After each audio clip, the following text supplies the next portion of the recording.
僕も強くなりたい。高村さんみたいに生まれ変わりたいんです。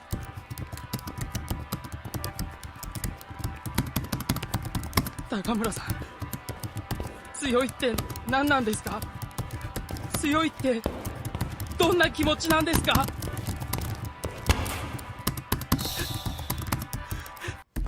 Qu'est-ce que ça veut dire être fort? Être dur? Être libre? Être gentil? Être fort, ça voudrait dire être le meilleur? Musashi, lui, veut devenir le plus grand sabreur de tous les temps. Pour lui, devenir le meilleur, ça implique donc de tuer tous ses adversaires. Mais ainsi, une fois devenu le meilleur, il n'aurait plus personne devant qui s'en vanter. Non, ça doit pas être ça. Être le meilleur, en fait, c'est que des mots. Être supérieur aux autres, c'est ça qu'on appelle être fort? Quelle connerie. En fait, plus on cherche la réponse, plus on la perd de vue. Perte de vue, hein. Et si pour une fois on fermait juste les yeux? C'est marrant, hein. D'un coup, toutes les limites s'effacent. On veut tous devenir forts, mais en fait pourquoi?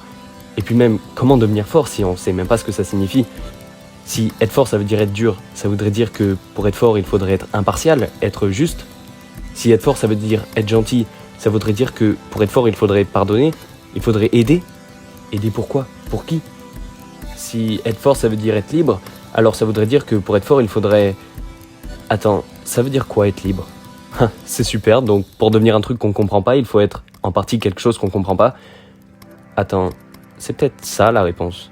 Pour devenir quelque chose qu'on comprend pas, il faut être en partie quelque chose qu'on comprend pas. Mais être, ça veut dire quoi? Être, ça veut dire vivre ou exister?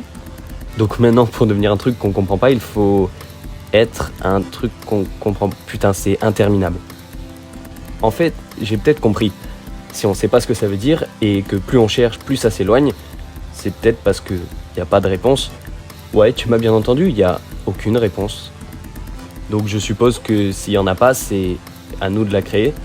Mais dans ce cas, chacun a une réponse différente. Et du coup, est-ce que être fort, ça a encore du sens, sachant qu'il est différent pour tout le monde? Sauf que s'il est différent pour tout le monde, est-ce que c'est pas parce qu'on est tous nous-mêmes? Donc pour être nous-mêmes, il faudrait être. Donc il faudrait exister, c'est-à-dire vivre en incarnant ses valeurs et ses défauts. Et si on suit cette trajectoire, être libre, ça voudrait dire rester fixe à ses idées, donc être impartial et juste, ne pas se laisser influencer si on pense que cette influence est mauvaise. Donc être fort, c'est être libre, et être libre, c'est être soi-même. Donc pour être fort, il faudrait être soi-même.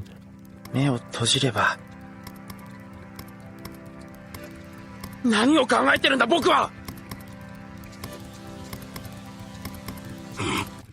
これじゃあの時と同じじゃないか。あの時と同じ思いをまたしたいのか。伊達さんに負けてから鍛えに鍛えたんだ。僕はあの時と同じじゃない。同じじゃないんだ。 Ok, je suppose qu'on a une réponse. Mais maintenant, on a une autre question. Comment on fait pour devenir soi-même? Je suppose qu'il faut que tu restes fidèle. Ne flanche pas, suis toujours ton cœur. Sois fidèle envers toi, envers celui que tu as connu et celui que tu deviendras. Ne t'en veux plus pour tes erreurs passées, parce que sans elles, tu n'aurais pas évolué. Comme on dit, l'homme qui n'a pas goûté aux ténèbres ne peut pas savourer pleinement la lumière. Et puis, être fort. Depuis quand est-ce que moi je suis fort? Qui t'a dit que moi je pouvais t'apprendre ce que c'est d'être fort? Je suis juste un gars comme toi qui essaye d'avancer et de faire ce qui est juste selon lui. Alors depuis quand est-ce que je peux te dicter comment tu dois évoluer? Et en quoi les autres peuvent te dicter comment tu peux évoluer? En fait, j'en sais rien du tout. En cliquant sur cette vidéo, tu t'es peut-être attendu à ce que je te donne un chemin déjà tout tracé à suivre, parce que ce serait bien plus simple. Mais être fort, c'est pas quelque chose qu'on acquiert en quelques minutes sur une vidéo. La seule chose que moi je peux te faire, c'est te donner ma vision et tu pourras t'en inspirer. La vérité, c'est que les gens forts, ça n'existe pas. Il y a juste des gens qui cherchent plus ou moins à avancer en étant plus ou moins sûrs de vers là où ils se dirigent. Mais comment on sait vers où on se dirige dans la vie? Vers où on désire aller? En fait, il y a une idée qui dit que les désirs conduisent forcément à la souffrance, et que la souffrance montre le manque de quelque chose. Mais j'ai toujours trouvé ça drôle, puisque le fait de vouloir devenir éclairé, c'est en lui-même un désir. C'est un paradoxe assez marrant. On désire ne plus céder à nos désirs, puisqu'ils nous apportent de la souffrance. C'est compliqué. Et puis je suppose que si ça mène à la souffrance, c'est parce que notre cœur nous montre directement ce qu'il faut changer et ça nous fait mal de savoir qu'on le suit pas. Le désir en fait, il te place juste sur la route et il te pousse à commencer à vouloir évoluer. Et c'est le chemin qui va te transformer au fil du temps. À un point, t'arrêteras de t'inquiéter à propos de quand est-ce que tu auras atteint le sommet et tu te focuseras simplement sur comment tu peux mieux grimper. Je suppose qu'à ce point-là, on oublie carrément l'idée de vouloir atteindre le sommet et on va juste marcher de nous-mêmes. Et dans cette quête de vouloir devenir fort, le sommet, ça deviendra une métaphore. C'est toi. Ça deviendra simplement une illusion de quelque chose à atteindre. Il n'y a pas besoin d'atteindre le sommet. T'as commencé à grimper avec cette intention, mais à un moment, tu te concentreras simplement sur les petites choses. Il n'y a aucun besoin d'être ailleurs que juste maintenant. Du bas, regarder vers le haut sommet, ça peut paraître un peu con, comme un tas de blabla incompréhensible, mais je suppose que la seule manière de le savoir, c'est d'y aller et de commencer avec juste un pas. 強いって強いって何ですか？何ですか？知りたいか？